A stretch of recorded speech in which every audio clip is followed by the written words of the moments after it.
Palaso atabukidde eri abamujjonkera ate nga munange ebifa ewa Alien Skin ekivulu munange laba embeera nga bweyimiridde esayidi eno ate nga munange Chairman Nyanzi munange bamaze ne bamuta lengera munange ate mu katambi nga bwe kibadde esayidi eno.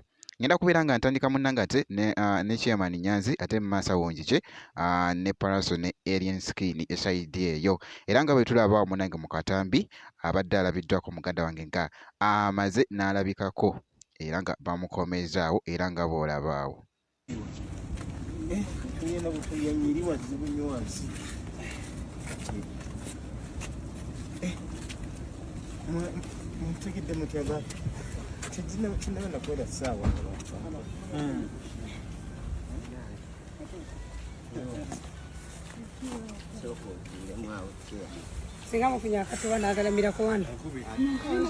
Era nga ku sayidi emu munange ate Palaso wuuno munange avuddeyo n'atabukira munange eri abamujjonkera. Jjukira nti no twalabyeko ko wali akatambi ak'enjawulo nga Fake Gaza nga kye yamukoze munange ate mu katambi yamutabukidde muganda wange gwe alaba Jamina Tiogi yamwogeredde munange ate ebingi okamako maze mbu era nga kibadde kigambibwa mbu mboba gwe abadde agamba mu katambi wano.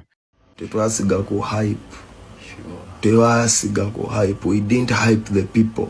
We sang for the people. Sing. Where is your song? Sing. Nze mu sound check.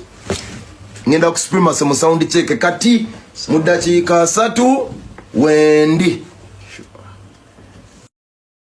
Mlabye kuno mungamba munonya muli banji ngenda ku supremacy kati ku sound check. In 30 minutes I am going directly there. Please come. You are so welcome. Please come and try your luck. I might love you. I might fall in love with you. Yeah, man. Come.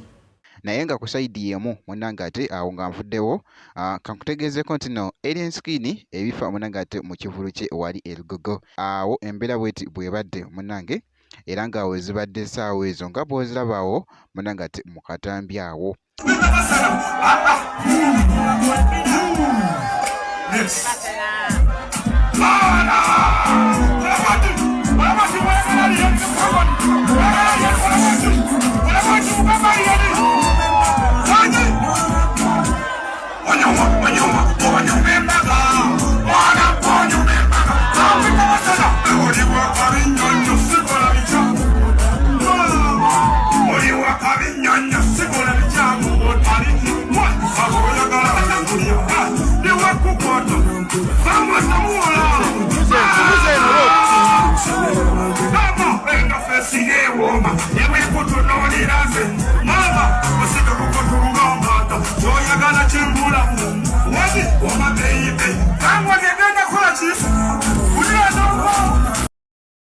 Naye nga bwekityo munange ate wekitambudde ngenda kusaba video gimpe like obeera nga tonnaba ngenda kubeera nga nkomawo ate mu maaso eyo nezi updates endala katono nnyo bwekiti.